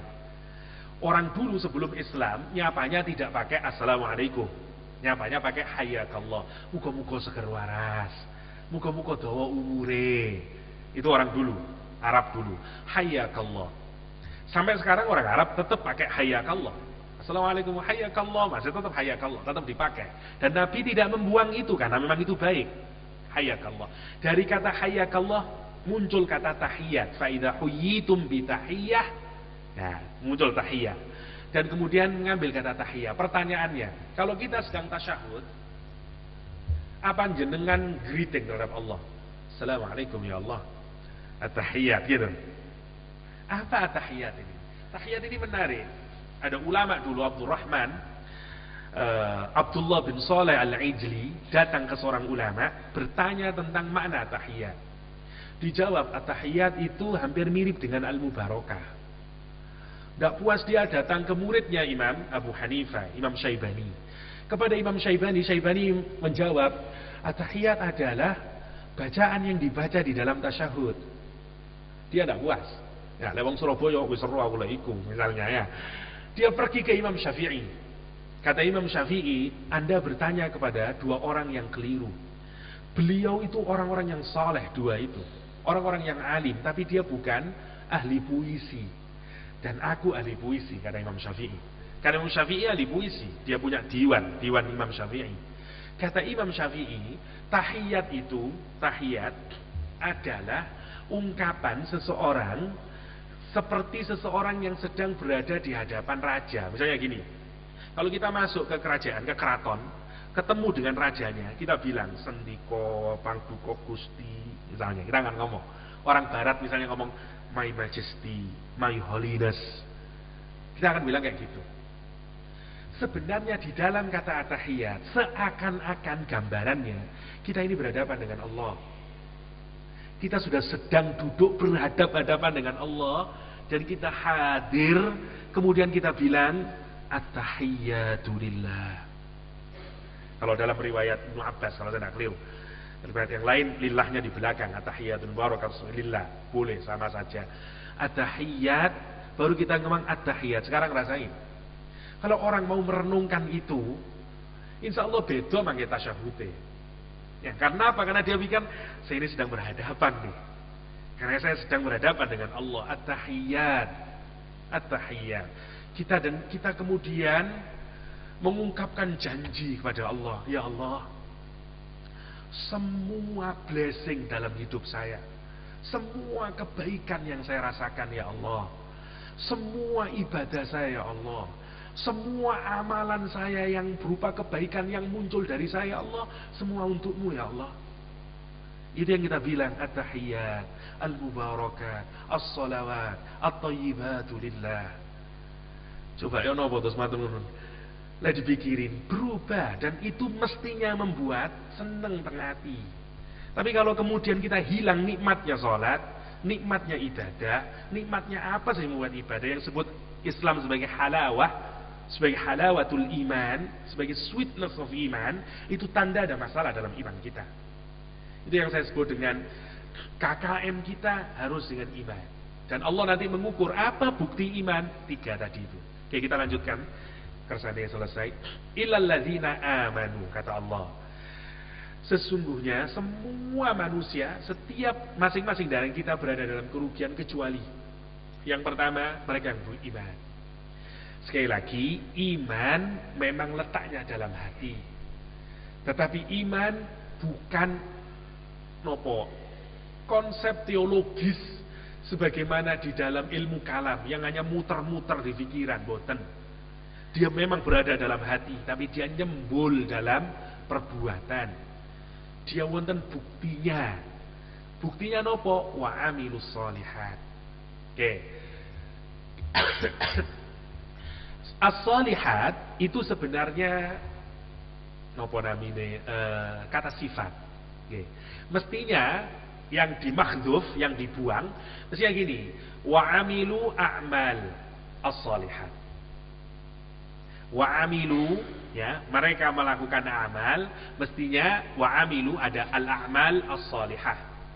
Pakai tak marbuto as-sholihah. Allah ganti dengan sholihat. Sholihat muannas salim, maksudnya kalau pakai amal mestinya jamak muannas jamak takdir. Maksudnya dia akan banyak amal. Allah mensedikitkan sebenarnya. Jadi kalau sholihat itu few, perbuatan baik yang bukan many, bukan sangat banyak. Maksudnya Allah mau bilang kalau orang punya iman yang benar, minimal dia akan melakukan kebaikan-kebaikan yang jumlahnya semua tidak terlalu banyak, semua kita tahu. Misalnya salat, zakat, haji, apalah buat yang baik. Bukan semua kebaikan. Mungkin nanti sampai nak mikir, waduh, berarti kudu semua minus sholihat, semua amal soleh, tidak masuk berarti awak. Boten. Karena sholihat itu seperti kata dulu kita pernah bahas ayyaman ma'dudat. Ya, hari-hari yang bisa dihitung. Maksudnya ayyaman ma'dudat, dulu puasa itu kurang dari 10 hari awalnya. Karena itu dalil puasa sanes, ya ayyuhalladzina amanu kutiba alaikumusiyam. Dalil puasa itu belakangnya syahrul Ramadan alladzi unzila fihil Qur'an. Itu dalilnya. Baru kalau kamu melihat bulan baru kemudian suruh puasa. Itu yang puasa Ramadan. Awalnya belum. Awalnya kita puasa kurang dari 10 hari. Itu yang disebut dengan ayyaman ma'dudat. Baru setelah itu kita disuruh puasa sebulan penuh. Awalnya cuman ayyam, hari-hari yang bisa dihitung. Begitu turun syahrul Ramadan alladzi unzila fil Qur'an hudan lin-nas bayyinatan faman syahida minkumus syahra, barang siapa yang witnessing, yang melihat bulan hilal, falyasum, maka puasalah sebulan penuh. Nah, kita nginten tambah abot apa tambah ringan itu? Biyen 10, saiki 30. Pikiran kita ini tambah enteng tambah abot. Semua manusia mikir abot. Allah langsung bilang, sesungguhnya Allah tidak menyusahkan kamu. Allah memudahkan bagi kamu. Falyasum. Setelah itu Allah mau bilang, enggak, Allah tidak menyusahkan kamu, Allah memudahkan kamu. Karena Allah seakan-akan baca pikiran kita. Kon pikir susah toh? Enggak, ini mudah. Kata Allah SWT di Al-Baqarah. Oke, kita lanjutin. Jadi iman menuntut amal soleh. Amal solehnya dikasih oleh Al-Quran di ayat ini dengan solihah. Amal-amal yang tertentu, yang berbilang. Ya mulai zakat dan segala macamnya itu. Wa amilus solihat. Yang menarik untuk direnungkan lagi, watawasau bil haq, watawasau bis sabr, itu dua-duanya amal. Okay. Berwasiat dalam kebaikan, dalam kebenaran, dan berwasiat dalam kesabaran, itu semuanya kan amal soleh. Kenapa Allah kok tidak mencukupkan illal ladzina amanu wa amilus sholihat? Toh amal soleh itu isinya juga tawasau bil haq, tawasau bis sabr. Kenapa kok dikasih tawasau bil haq, tawasau bis sabr? Karena itu yang sering lupa di kalangan manusia. Kalau dengan saya tanya, apa contohnya amal soleh? Mesti jawabnya apa? Sholat, puasa, zakat, dan segala macam. Tidak ada yang akan jawab berwasiat dalam kebenaran. Tidak akan ada. Berwasiat dalam kesabaran. Tidak akan ada. Karena itu Allah ngelurin ini. Karena ini sesuatu yang penting. Karena dua hal ini harus muncul. Kapan? Bagi orang yang imannya benar. Seakan-akan Allah mau bilang kepada kita, kalau kita mau tidak sengsara, mau kita ini sukses, mau kita tidak fi khusrin, iman kita harus benar. Persoalannya semua orang punya definisi tentang iman. Dan kalau kita mau kepingin iman yang benar versinya Allah SWT, tiga hal itu harus muncul dari iman sebagai buahnya iman. Yang pertama, amal. Kalau orang punya iman tidak berbuah amal, imannya tidak benar. Itu udah garanti. Kalau ada orang ngaku iman, sholatnya buatan karu-karuan, imannya buatan benar. Kalau ada orang ngaku iman, karena itu kata Nabi, iman kok zina, tidak ada imannya wong iku. Iman kok nyolong, tidak ada imannya wong iku. Kata Rasulullah SAW. Karena iman harus mengenerate amal. Karena itu tidak cukup, cuma sepenting kan syahadat. Tidak cukup. Ilal ladina amanu wa amilus shalihat. Oke. Kalau sudah amilus shalihah, gini. Kenapa sih kau harus tawasaw bil haq? Saya kasih gini. Semakin kita percaya terhadap sesuatu, semakin akan membuat perilaku pada diri kita. Contoh, orang komunis, misalnya zaman PKI dulu atau zamannya Karl Marx zaman dahulu, kalau dia yakin dengan ideologinya, dia amalannya menjadi amal komunis, perilakunya menjadi perilaku komunis. Oke, ini bedanya. Kalau di dalam bukunya Hizbut Tahrir, behavior itu, ya, bukunya Taqiyuddin Nabhani, perilaku itu ditentukan oleh pikiran. Kalau di surat Al-Asr, boten, iman melahirkan amal. Kalau di sana fikrah melahirkan suluk, misalnya kalau di Taqiyuddin Nabhani. Tapi kalau di sini mboten, iman yang ada di dalam hati, ya, ideologi kita ini itu harus membuahkan amal. Contohnya ini, mboten susah untuk memudahkan cara berpikir kita. Misalnya, sampean saya kasih pikiran bahwa sesungguhnya pemerintah ini zalim, misalnya. Gas kita ini dikuasai oleh asing, 70% semua milik asing, dan saya convincing sekali pada sampean, ini kurang ajar. Kalau sampean sangat yakin terhadap ide itu, apa biasanya Anda lakukan? Demonstrasi. Anda akan keluar dan siap itu berdemonstrasi. Melahirkan amal. Iman yang benar melahirkan amal. Lek sampean yakin teng ati, Anda akan bergerak. Dan itu udah pasti. Lek yakinnya kurang, Anda tidak akan bergerak. Lek wis teng mriki, lek sampean cinta mati teng mriki, masuk ndak duwe apa-apa, berani nyawang mertua. Dan itu beneran, kalau sudah cinta beneran. Ya apa sekali kadung nek kene, terima urusanku, berangkat misalnya. Karena sudah ada di sini. Itu yang disebut dengan kuatnya keyakinan. Oke. Yang menarik untuk direnungkan adalah iman itu 100% benar. Faham, keyakinan, ilmu pengetahuan bukan 100% benar, tapi bisa membuat orang bergerak. Contoh, baru-barusan ini di Jerman ada pertemuan untuk seluruh umat Islam di Jerman. Kelompok feminis yang anti terhadap diskriminasi terhadap kaum perempuan, dia menyangka bahwa salah satu yang membuat orang perempuan terdiskriminasi adalah syariah. Kenapa? Karena dia syariah menempatkan perempuan kelas kedua, laki-laki kelas pertama. Kelompok ini cukup powerful di barat, di Jerman terutama. Apa yang dia lakukan?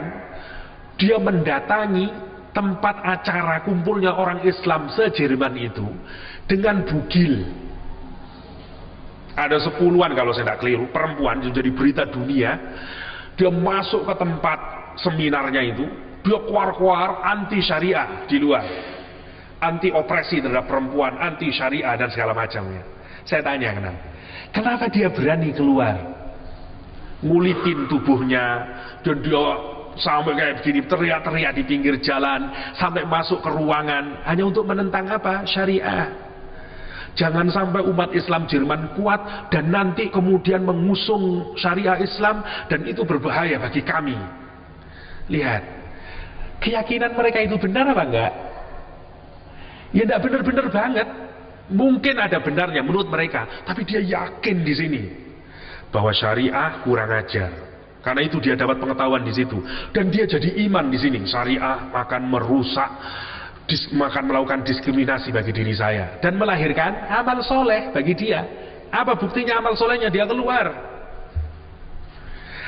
keluar, dia tuntut dan segala macam. Itu yang disebut dengan bahwa keyakinan yang benar pasti melahirkan amal, pasti.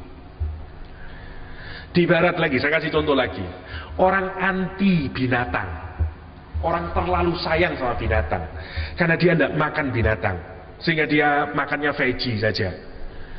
Bagi mereka, semua hewan yang mempunyai nyawa, dia punya hak untuk hidup. Dan manusia tidak boleh semena-mena membunuh. Karena itu misalnya mereka menentang KFC, mereka menentang McDonald yang menghabisi jutaan nyawa ayam misalnya. Dan beneran, di Prancis, di Inggris, di Amerika, kelompok ini kuat, kelompok anti pembunuhan terhadap binatang. Mereka bikin, sampean kalau nate ningali ayam yang dibungkus di styrofoam udah dikasih plastik itu, ada paha gini-gini dan segala macam.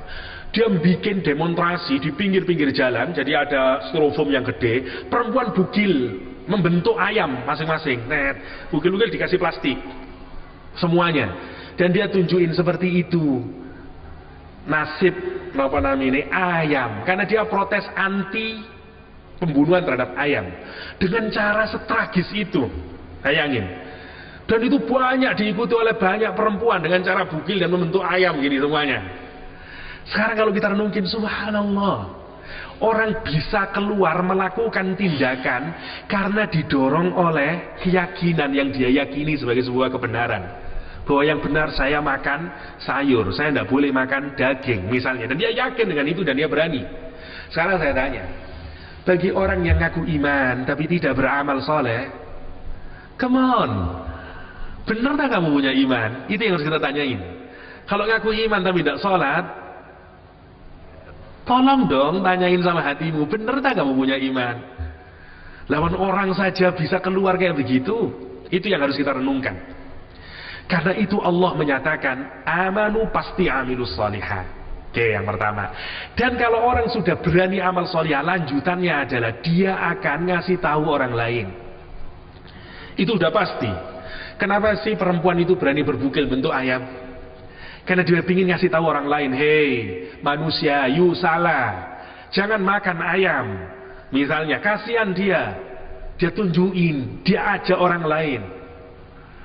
Ya, meskipun dia tidak benar, Jehovah, saya ingin tahu Jehovah adalah salah satu sekte Protestan yang sangat aktif. Sampai semua tahu, ajaran Kristen buatan benar, keyakinannya hancur dan segala macam, teologinya dan segala. Tapi anak-anak muda Jehovah gila. Dia naik sepeda, pakaian putih hitam, kemana-mana, ngetok setiap rumah. Kami mau mengabarkan berita gembira. Dia ngasih selebaran ke gereja, misa, seluruh dunia Jehovah. Mau di Indonesia, mau di semua, di mana-mana. Kenapa ada anak-anak muda Jehovah yang berani kayak begitu? Karena yakin, karena kemudian menuntut amal. Kalau di amal dia ingin sebarin, kata dia tidak ada Tuhan, Yesus itu bukan Tuhan, Jehovah bilang. Dan kemana-mana dia tidak peduli. Saya pernah di Melbourne dulu datangin, dia bilang good morning, saya bilang I'm Muslim, sorry guys, I'm Muslim. Tidak ada apa-apa meskipun Anda Muslim, baca saja, siapa tahu ada manfaatnya bagi Anda. Anyway, kalau you punya waktu senggang, silakan datang ke gereja kami, kita ada dan segala macam. Semua rumah dia datangin. Terus kita mulai berpikir, ngerenungin, ya Allah, orang itu menyebarkan kezoliman, menyebarkan kesalahan dengan sabar. Coba, Kalau direnungin itu, dia datang itu ke tempat dan segala macam. Karena itu bagi kita yang menganggap punya iman, yang yakin akan kebenaran Al-Quran, yakin bahwa ini benar, kenapa kok wedi? Tawasau bil haq. Ini kan menarik kalau kita renungkan. Kenapa kita tidak mau berdakwah? Kenapa kita tidak mau menjadi jundullah? Kenapa kita tidak mau tawasau bil haq? Kenapa kita tidak mau sabar? Lihat, semua orang yang yakin dengan keyakinannya, dia bersabar dengan itu. Kalaupun dia mati, semua keplok dan dianggap sebagai pahlawan. Gandhi movement, Gandhi yang percaya bahwa perlawanan tidak boleh dengan kekerasan, dan dia diikutin, dia terus maju bergerak, bahkan dia mati ditembakin. Semua orang sekarang apa? Ngagumin Gandhi. Padahal kalau jadi renungi, apa ya bener Gandhi? Allah alam. Semua kalau direnungin, orang-orang yang berani mengambil sikap dan dia bergerak, dia menunjukkan itu, dia ajarkan umat dengan itu, dia sabar dengan itu, dia sukses. Semua orang, tidak ada yang menganggap Gandhi fail, semua orang menganggap Gandhi sukses misalnya. Ini yang menarik untuk kita renungkan. Kita dituntut sebagai orang Islam kayak begitu. Kalau kita bisa lulus itu, lulus KKM kita. Kita tidak akan pernah menjadi orang yang gagal dalam hidup, tapi kita menjadi orang yang sukses di mata manusia, di mata Allah, hatta di mata manusia. Mungkin kita tidak jadi orang kaya, tapi sepanjang kita punya iman, kita punya amal saleh, kita tegas hidup kita nyebarin dakwah apa yang kita ketahui, dan kita sabar dengan itu, kita iman. Dan itu yang menarik. Saya ada cerita menarik dari salah seorang penceramah di Amerika. Ada orang kaya raya, orang Islam, dia punya banyak mobil mewah, dan dia beli cash karena dia tidak mau riba. Bisnisnya hebat. Habis itu kena Katrina, masih ingat Katrina itu? Semua habis, tinggal satu mobilnya Lexus. Dia pergi bersama anak-anaknya dengan itu. Udah habis. Habis gitu, dia sekarang ganti menjadi penjual pizza. Habis seorang bisnismen kaya raya, sekarang menjadi penjual pizza. Datang ke masjid, wajahnya gembira, ditanyain oleh seseorang, "Antum kenapa kok nampaknya sekarang lebih bahagia?" Kata dia, "Look, dulu saya punya segalanya," kata dia. "Tapi saya tidak punya iman. Saya tidak pernah ke masjid. Saya tidak ada waktu untuk keluarga. Saya tidak ada waktu untuk anak-anak. Hari ini saya memang mengedarkan pizza, dan itu satu-satunya mobil yang saya punyai. Tapi saya sekarang ada waktu untuk keluarga. Saya bisa sholat ke masjid. And I am happy," kata dia. Lihat, sepanjang orang punya iman, dia bahagia. Yang dicari orang hari ini adalah kebahagiaan. Dia mencari dimanapun. Dia mencari di tumpukan harta, mencari di tumpukan perempuan, di banyaknya perempuan misalnya, dan segala macamnya. Tapi dia tidak bisa mendapatkan kenikmatan. Kenapa? Karena dia punya iman. Dia punya iman, faith. Itu yang kita renungin sekali lagi, bahwa kalau kita punya iman yang benar, itu nanti mengenerate amal soleh. Amal soleh mengenerate tawasau bil haq. Tawasau mengenerate tawasau bis sabr. Oke. Terakhir, tawasau dari kata wasiyah. Orang yang mewasiati itu dengan cinta. Wonten yang masih mau memberikan wasiat dengan kasar, wonten. Kalau bapaknya sampean mau ngasih wasiat karena dia mau meninggal dunia, orang ngasih wasiat, apa yang ada di pikirannya? Penting banget. Ini penting nak karena aku kate mati. Rungokno temen nak yo, rungokno. Iki tanah sing kono iku gawe masmu, kebo iku gawe adikmu misalnya. Karena dia wasiat. Dua orang yang saling mewasiati, satu yang memberikan wasiat dengan cinta, kata-katanya pasti penting, dan orang yang diwasiati merasa bahwa saya juga dianggap penting, saya sedang dicintai, dan segala macam. Orang berdakwah harus dengan model wasiat. Orang mewasiati itu jangan kita merasa lebih dari orang yang akan diwasiati. Berapa banyak dakwah tidak efektif karena kita merasa lebih baik dari orang itu. Sholat, kon wajahnya ahli neraka kon itu misalnya, dia bisa masuk ya begitu itu. Ada satu kisah menarik tentang Umar bin Khattab. Malam-malam dia keliling, dia dapatin suara di sebuah rumah, orang tua yang dikelilingi dengan penyair perempuan, dan dia minum khamr. Sudah tua, minum khamr, karaokean. Umar masuk menyelinap dan diambil botolnya, dikatakan, berhenti, hei laki-laki tua, kata dia. Dia kata, orang itu kemudian bilang, ya Umar, apa yang kamu nasihatkan benar, saya salah satu, saya minum khamr, tapi ente salah tiga, kata dia. Solo tiga, salah tiga ya. Yang pertama, kata dia, Anda masuk ke rumah orang lain tanpa minta izin. Ya, yang kedua, yuk mencari-cari kesalahan orang lain. Dan Anda tidak mengucap salam ketika masuk rumah. Yuk salah tiga. Umar bilang, iya, yuk benar bisa. Dan ditinggalin oleh Umar tanpa sepatah kata pun. Setelah lama Umar mengasih khutbah di masjid. Orang tersebut ada di belakang. Dan kemudian dia mendatangi Umar dan dia bilang, ya Umar, sungguh sejak pertemuan itu aku sudah tidak pernah lagi minum khamr. Dan kata Umar, sungguh sejak pertemuan itu aku sudah tidak pernah lagi mencari-cari kesalahan orang lain. Kata Umar, wasiat yang saling menasihati. Kita butuh kados ngoten itu, bahwa orang berwasiat dua-duanya saling. Karena masing-masing kita ingin dinasihati orang lain dan kita ingin menasihati orang lain. Lihat, illalladzina amanu. Yang pertama, innal insan, masing-masing di antara kita dalam rugi.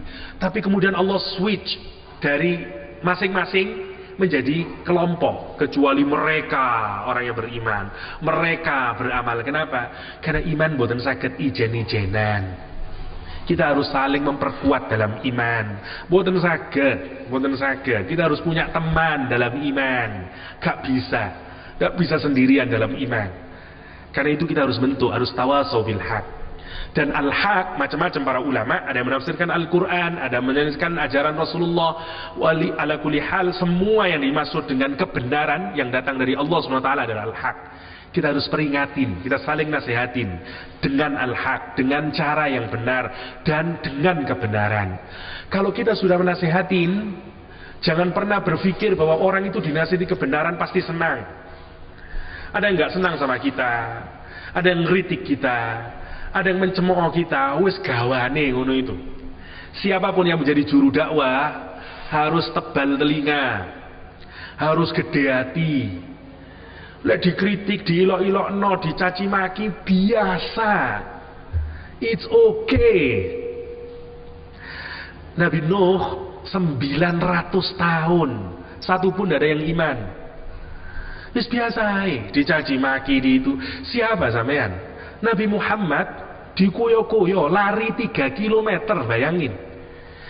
Dari Taif dibalangin watu sama anak-anak Taif, orang gila, anak-anak kecil, dilemparin berdarah-darah. Zaid bin Haritha menutupi wajah Rasul karena kena darahnya dan segala macamnya. Rasul lari 3 km sampai ke perkebunan kurma, kebunan anggur, miliknya Utbah sama Syaibah, ya.